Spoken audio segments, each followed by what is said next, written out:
You are listening to the Money Hour on 1150 AM KKNW, the April 10th show. Saturday at 3 p.m. with a rebroadcast on Sunday at 8 a.m. Also, you can catch us on podcast or our Facebook premiere show. I am Tina Mitchell, your host. And I'm your co-host, Keelan Harvey. It is a great day to talk about money, and that is what the show is all about: how to make money, save money, so you can have a better quality of life for you and your family. If you are listening to our show at a different time or day, you are listening to a rebroadcast. We are here to answer questions or connect you with the guests that we have on the show today. Please call the show at 1-855-400-1150. Again, that is 1-855-400-1150 or online at themoneyhour.com. And now in studio, Gloria Chien of VIS Designs. Why do I need an interior designer for a kitchen or a bathroom remodel? What are the key steps for a sunroom or ADU addition? Right here on 1150 AM KKNW. Gloria, welcome to the show. Well, thank you. Thank you for having me. Absolutely. And good to meet you. Yeah, and a little bit about Gloria. She obtained her Bachelor of Architecture from WSU. 11 years in her architectural career, she completed her interior design and fine art training at Bellevue College. In 2013 and 2014, she was a juncture facility of Highline Community College teaching sustainable design. Gloria has 25 years professional experience in both architecture and interior design. She is perceptive in capturing clients' visions and preferences. Gloria is well versed in current design trends and has a strong skill in budget control. She also has extended knowledge in building systems and building codes. So I'm curious on where this all started, Gloria. What brought you into this architecture and design field? Thank you. This is a good question. And actually, my first degree is not architecture and interior design. It is engineering. And then I found no people in the engineering major, which means it's not a people-related major. I love to connect to people and serve them. And so that's why I changed my major to architecture. And then once after that, I just became very, very interested in the space design, fine arts, lighting design. So after I graduated from architecture and 10 years into my career, I switched to interior design. And now my business is for both interior design and architecture. I found myself bridging between these two very well. Well, and what a great to have the experience on both sides. And I've seen you present a lot, Gloria, and definitely you're passionate about what you're doing and love, again, being with clients. And that's really important. If you're going to be in a career and you like to meet with people, you want to be able to meet and help directly with those people. So, Gloria, what sets you apart next to your competitors? Yeah, a lot of architects don't have the talents in interior design. They are good in more technical side of it, like for example, code research, permitting, building systems, structures, But when it comes to colors and finishes and creating the mood and the atmosphere for the space, they relied on interior designers. On the other hand, the interior designers are very experienced in the creating the spatial mood of the space. However, not everyone is very good in the code research, in the code requirements. So what set me apart is I have experience in both, understand both. I can bring these two together and really provide the best service to my clients. I think it's so unbelievable, Gloria, that you have like such a deeper understanding for each thing. You're talking about engineering, which is like the core of how things work, to architecture, and that's like building those things, to actually designing it. So you have like every layer covered of how you're going to make this space work best. And then on top of that, yeah, the codes could be extremely costly if you have somebody that doesn't know what they're doing and goes ahead and does something that they weren't supposed to do because they didn't know that it was, the correct way to do things. And we run into that in our business with refinancing and purchasing homes where you get additions that haven't been coded correct and things like that. We could tell you too, it costs you a lot of money. So what an amazing thing, a group of skills that you have to bring to the table. On a different level, what do you love most about what you do? Well, I really love solving problems. Um, I am a more analytic thinking because I came from engineering background. So I'm a very detail oriented, and solving problems is my hobby. I really enjoy challenges. If there's no challenge, there's no fun. I found myself solving more complicated problems better than others. So this is what I really enjoy doing, and serving clients to solve the problems that they cannot solve, or they are confused, or they feel overwhelmed, and just give them to me and I'll solve it really quickly and very well for you. And that is a great business owner that sees problems and challenges not just as opportunities, however, are in addition to that, just excited to see them because of the opportunities and what you're learning on the other side. So that is great, Gloria. So, other ways that you are best serving your clients? It's to see myself from my client's perspective, and then to see their time and the money as my own, which means I consider, like, for example, if they need permitting, and all different kinds of permit types takes different time frame. So in order to save time for them, I really need to understand the code requirements and also the permit types. And so that's why I can save them time so that their construction start date can be sooner than later. And also, I provide the best design solutions within my client's targeted budget. So everything can be designed in a way that meets your requirement, but the prices can be different. So that's why I enjoy doing it. That's super cool. I mean, who you know everything about from the design of the home to what's underneath the walls and everything else. So, who's more perfect than you to be able to figure out cost-effective solutions to people's issues that they run into? That's so great, Gloria. What's happening currently in the design world now? Has our world shifted over this last year with COVID? And I'm not sure if that's involved, but what's happening in the world right now with design? Yeah, that's a good question. Right now, because we are still in the COVID time, people spend more time at home more than ever. And then also now is the seller's market. That's why I see a lot of master bathroom design, remodeling, sunroom design addition, garage conversion, home offices, and ADU.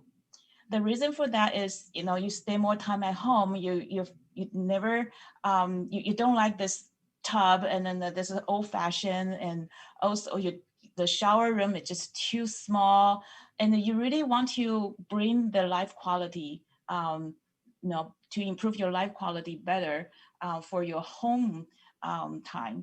And then the garage conversion can be converted to home office or another additional room to for your family members, if they come back home from school, or and then you spend time more in your home office, and because you cannot go to your employer's office. So that's what we see a lot. And Gloria, I met with you I don't know if it was right. It had to been before, it was before the shutdown, obviously, because we met face to face in your office. And I think we knew what was coming, or we were thinking what was coming, but you were talking about how most likely things were going to change in office buildings and just, different design structures. So as we're wrapping up here in our first segment, we've got about a minute left. What are you seeing with the office buildings? The office building right now, a lot of offices doing hybrid. So say maybe 50% of their employees can work from home. And they come to the office maybe once a week, just, for group meetings, or twice a week. And some offices do Monday, Wednesday, Friday for this group of people, and then Tuesday, Thursday for another group of people to come in, so that they can reduce the occupant load into half, or 25%. So that's what we see a lot. Some companies talk about bring the go back to what we were, how we were operated before, but it will take time, probably at least a year or something. Yeah. Slowly will come back. Yeah. I'm sure the thought process of cubicles and, just the design of what's happening within the office to, remain in maybe some type of social distancing aspect of it. Well, great information, Gloria. Coming up next on the Money Hour, we're going to have a continued conversation with Gloria Chien of VIS Designs. Why do I need an interior designer for a kitchen and a bathroom remodel? What are the key steps for a sunroom or ADU addition? Right here on 1150 AM KKNW.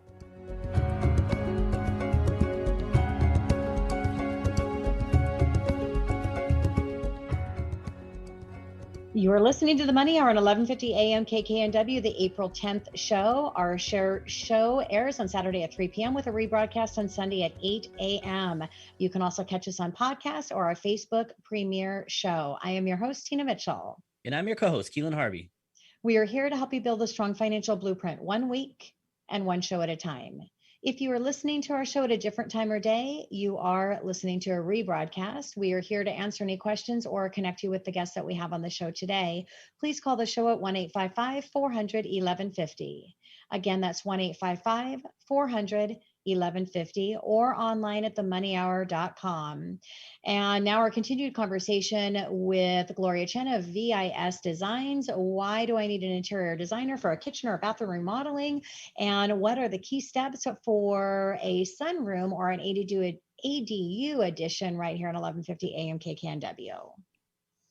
So Gloria, we're going to shift a little bit to master bathroom and kitchen design. And I know, I'm sure you probably run into a lot of people that kind of have their mind made up on remodeling. They know where the shower and the toilet's going, or they want to go with a certain color scheme. Why should you hire a designer, and what can a designer bring that will make a difference from where they're starting to have their own vision? Yeah, a lot of homeowners, of course, they think about, hey, I don't like the toilet to be here. I want my shower room to be bigger. What can I do? So they start from their mind and then see, or they talk with their spouse or family members, and then they have this original idea. And those ideas are great. And some homeowners can design by themselves. That is wonderful. And some homeowners only have just a thought, and they can feel overwhelmed by what's going on, and what can we accomplish in order to bring this result into what I really looking for. So oftentimes those ideas the homeowners provide are very are good for my design directions. And then however, those ideas sometimes are not very feasible or practical. For example, the efficiency of the space usage according to the owner's lifestyle, the plumbing connections in relation to the house structure and the construction details, and also the style that goes with that of the rest of the house. Like you don't want your kitchen looks in one style and then your bathroom looks in a totally different style. And so that the whole house looks as a whole, as a well-designed package. So when you sell the house, and other people will see this is a one design package, not a piece of here, a piece of there. So Gloria, let's look at a holistic perspective on hiring a designer, because obviously there's some additional cost. And let's talk about what makes it worth it in adding that into your budget to hire somebody like you.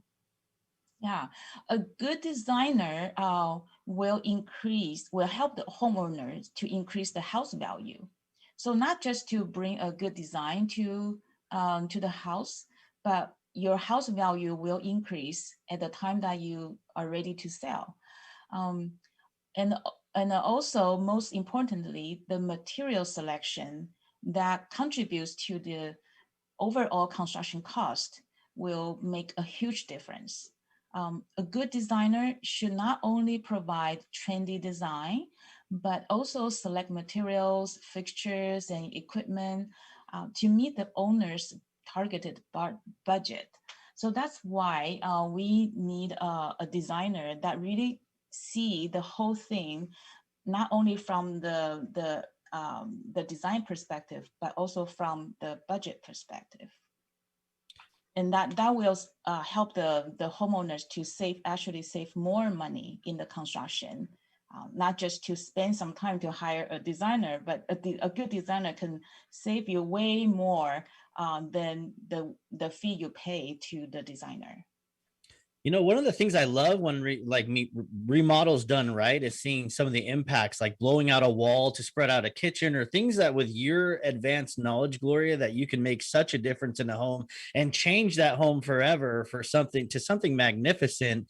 And the value of your home would increase significantly from some of these changes, where being kind of smaller minded and just throwing some paint on something is going to make that big of a deal. So having your brain behind that, I can see a huge increase in homes value, and that being leverage is huge. What is usually involved in your perspective when you're doing remodels? Yes. So from a designer's point of view, first of all, we need to visit your home and do the measurement. And that's the very first step, of course, and take some photos.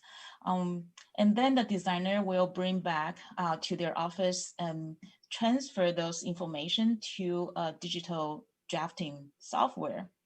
And then the next step is to have design meetings. Usually it's 2 or 3 or 4 meetings, depending on the scope of work and the type of remodeling. And if it's just aesthetical changes, for example, just change a vanity cabinet, or adding some new lights, what the lighting you will need to have electrical permit. But if it's just aesthetical, then you really don't need a building permit. Or even if you just change the flooring, from tile to wood, or from carpet to wood, you don't need a permit for that. However, if you start to build walls, then you will need a permit, or to add a window or a door, things like that. So when you need a permit, then the designer or the architect can help you with the coordination with the jurisdiction for building permit. And then they can provide the permit drawings for you and do the permit submittal and deal with anything that's after that. For example, the city comments, and then getting the permit approval. Yeah, and like Keelan, I said, I mean, you need to have expertise in this process, and you don't want to try to shave off some costs, because in the end it's going to cost you a lot more. And as Keelan stated, I mean, there's been many times where people are trying to sell their house and they're not permitted, and trying to go back and get permits for something that is not a process that you want to be involved in at all. So Gloria, let's talk about the design process. It's kind of a general question because it depends on the job scope, obviously, but let's talk about the design process and time frame. Mm-hmm. Sure, yeah. And as I mentioned earlier, So the first step is measurement. And then the second step is the design meetings for floor layout, which we refer to space planning. So we lay out different options. Say you would like to have a bathroom remodeled. So here can be the new toilet location, and then here is the shower room, and then how big the shower room can be. And then if you have a closet next to the shower room, say you want to enlarge the shower room and the closet. So then we need to see the space you have, and then what's next to the shower room and the closet. Is it a bedroom or is it exterior wall? And then the good designer can move things around according to the building system, the house structure, and then give you the best solution. And oftentimes the homeowners are surprised to the new plan. It can be remodeled. There's, wow, I've never thought this way, and I'm glad that I hired a designer. So these are the design process, and then the next one will be the permit process. And then because the city doesn't really care what kind of material you put in there, either carpet or wood or tile, they just see from the code requirement perspective. So we can do that first. And then while we are waiting for the permit to be issued, which would take, a few weeks to months, then at that time, we can start selecting the materials. And a good designer can help you with the colors and the patterns and, the manufacturers and the lighting and all those fun stuff. Then we save the fun stuff at the last. Well, it's fun stuff for you, but for a homeowner and somebody that's trying to remodel their home that has no idea what they're doing, it is overwhelming and a lot to do on your own. Mm-hmm. And I also want to mention a little bit about the time frame for a remodeling project, like a bathroom design or kitchen design. For me, it usually takes 2 to 3 months. If a structural engineer is needed, which means if we remove a column and then beef up the beam above it, that is engineer is required, and it will take approximately 2 to 5 months, depending on the structural engineer's schedule. And then the permit time frame usually takes 2 to 4 weeks for a city that is not super busy. But some cities right now, especially in the COVID time, some cities are overloaded. It can take up to from 2 months up to a year, depending on the scope of work. So, yeah. Yeah, I heard from one of my friends that some of these permits can take a really, really long time. We're down to 1 minute, Gloria. And when you're talking about this, it just makes me think of how special you are in your position. I can't see through walls and know how things can be moved and shuffled around like you have and can visualize with your brain. So how powerful is it to have somebody like you who can look beyond things that people like me have no idea we can do? In your opinion, how do you choose the best designer? Well, I really recommend to choose someone who has both architectural and interior design training and experience, especially when it comes to code requirements and the house structural system. And that person needs to have experience in permitting. And the most importantly, if that person's is detail oriented, if that professional is really care about the customers, their clients, see from their perspective. Yeah, so that's those most important factors. Wonderful. Coming up next in the Money Hour, our continued conversation with our guest, Gloria Chien of VIS Designs. We're going to talk about what are the key steps for a sunroom or an ADU addition.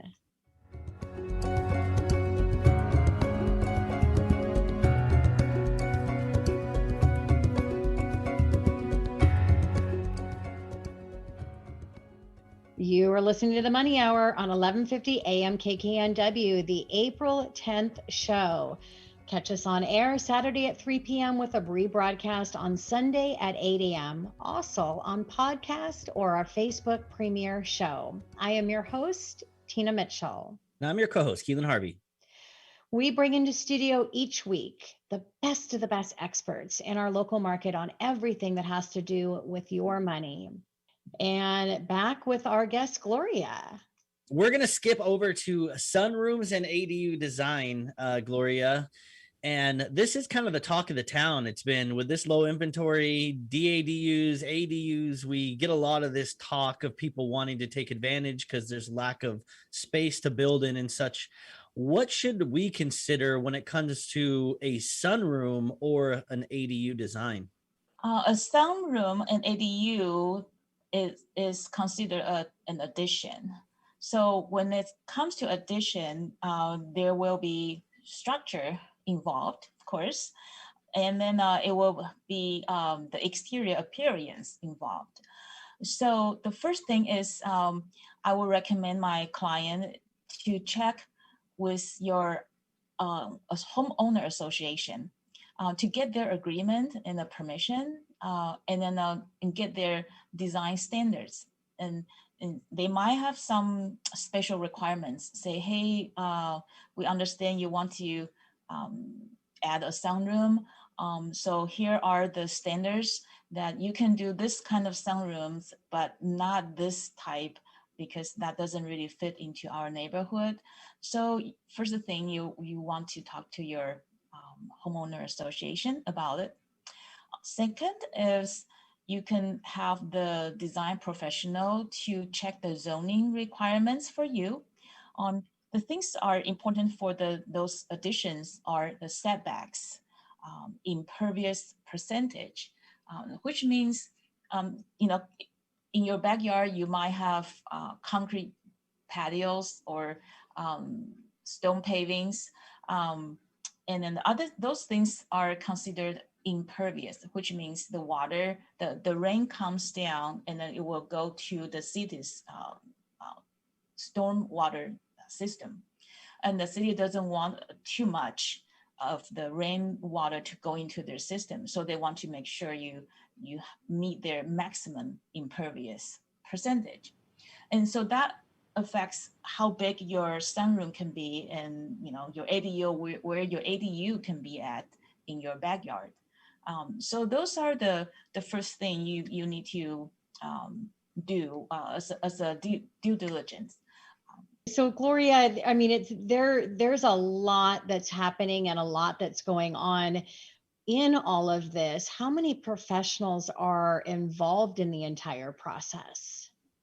Well, it definitely will involve structural engineer, of course. And then if the site, your property is large, then a site surveyor, geographic surveyor can be involved. Usually it does not need, you don't need to, but in some cases it does. So yeah. I've seen it. Architect, of course. Gloria, I noticed there's a piece that it just comes out of you that's so cool, is your knowledge of who to use on particular things. And I'm like reading between the lines of structural engineers and the different type of people you have to involve to do it correctly, as opposed to just kind of winging this, and that could cost you a lot of money in the end. There's nothing about winging it when it comes to homes. You got to have all the right people, right permits, so you have that lasting outcome that's going to make it for the long haul. So which makes me kind of wonder and lead to our next question is, what's the first step? I mean, there's a lot to be done, and the time frame for these type of projects.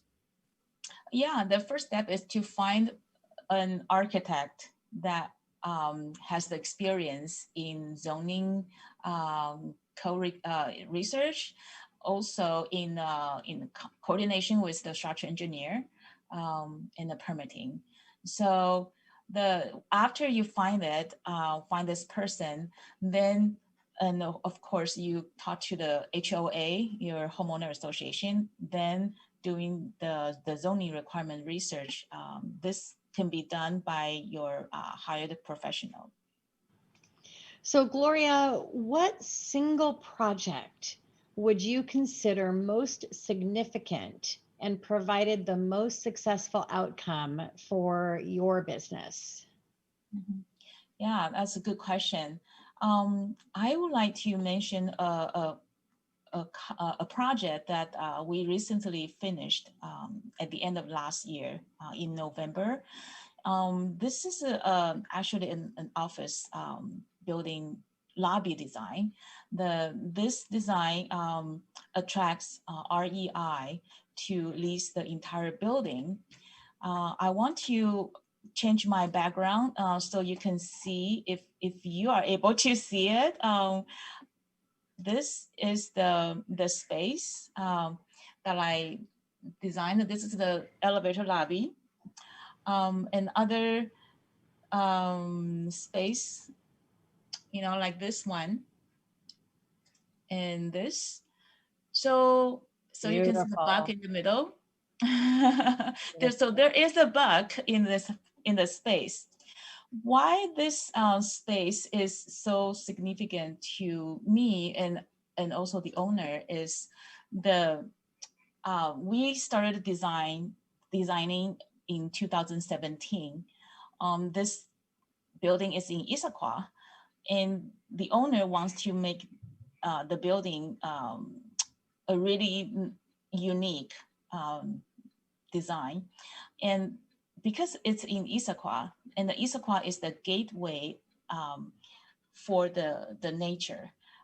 So it's in between the urban setting and the outdoor setting. And once you enter Issaquah, you enter the outdoor, and then you go further east, and you see the mountains, the rivers, and yeah. And also, our design theme is bringing the outdoors in, and the owner wants to make the building for life and work balance purpose. So when people work in that building, they can also do short hiking during the lunchtime, or do biking after the work. Just they can bike to their office and then continue going east for biking after 5 p.m. So we never thought REI would be the tenant, the sole tenant for the entire building when we first designed in 2017. And so this project makes everybody so happy, especially the owner. The bug behind me, you can see the background, they own this sculpture for 15 years, but they didn't have a good space for it. So they hired me to design an alcove for this beautiful sculpture. So this alcove is three-dimensional with the tree pattern panels behind, and then the backlighting. And also the wall panels are three-dimensional as well, with 3 stain colors. The light fixtures represents the sun and the moon. So in this building, we have a lot of natural elements. We have wood grain, wood look porcelain tile on the floor. We have carpet that represents the lake, blue color, and then organic shapes. So this actually makes the building very unique from all other Class A office buildings, and this is the reason that attracts the REI to lease the entire building. Yeah. Wow, I want to come work at that building and bring our team there. Beautiful, Gloria. Thank you. Yeah, to those that can't on the radio, that can't see what she's showing us, you'll have to go into our Facebook Live and see it. But the way that that Gloria brought this outdoor inside, but it is beautiful. It's this modern touch to it, but yet it totally feels like an REI type building. So it's incredible. You did such an amazing job on that, Gloria. So we talked about kind of that project that got you really excited and that you've completed. What does this next year look like for you? What are you excited about for this next year with your business? Yeah, we Actually, with the COVID, there are a lot of people, people spend more time at home, and then we also have that Amazon and Facebook hiring employees in our areas. So residential design and also the mixed use apartments, condominiums are very hot right now. We currently are designing two apartment buildings, and with the third one coming. And also we design a lot of master bathrooms and the sunroom and the garage conversion. Also the home offices. For example, if your living room is, has this vaulted ceiling, like 2-story high, you can add a loft, and your spouse can work up there while you work in another room. And also ADU is another trend. People can use the mother-in-law unit as their home office, so totally separate from the rest of the household. Or you can use that as a rental unit, or the Airbnb Yeah. to make extra income for yourself. And Yeah. I was Keelan was talking in his money chat this morning. I mean, with rates never seen as low as they were, tad bit higher now, not much, and all of this equity, as you heard me, share what's happening with the real estate appreciation, and there's no inventory. So if you can sell your home, where are you going to buy your new home? Are you going to be able to find and get an offer accepted because of lack of inventory? You have all this cash sitting in your home, so why not just remodel, make your home the way that you want it? Yeah, so tons of things going on with residential, I would imagine. So it's nice to hear that there's a balance, because the commercial industry has been hit so hard with COVID, and then but the residential side is exploding with people looking for ways to make it more workable to actually work from home and be remote. Gloria, we are wrapping up our time. We have less than a minute left. Is there anything you would like to leave with our listeners as we end our show today? I will highly encourage homeowners, when you start thinking about remodeling your home or adding a room or ADU, uh, consider VIS designs, because we are very detail oriented professionals. We stand on your side. We fight for you, actually. And then we would love to talk to you regarding your visions, your needs and wants. Even just a short chat for design consultation. We also can give you professional suggestions according Mhm. to what you would like to accomplish. Even just an hour or two, it's probably worth your time. Yeah, and that's a great wrap up there, Gloria. And yes, a call to action. If you're a homeowner, reach into the show. Let's get you connected with Gloria, because as she stated in earlier in the show, you may not have any visual idea of what can be accomplished with your home, and it could be a game changer for you and your family's lifestyle, as well as the additional appreciation that you're adding to that home. So, Gloria, thank you again for being here today. Mhm. Thank you for having me.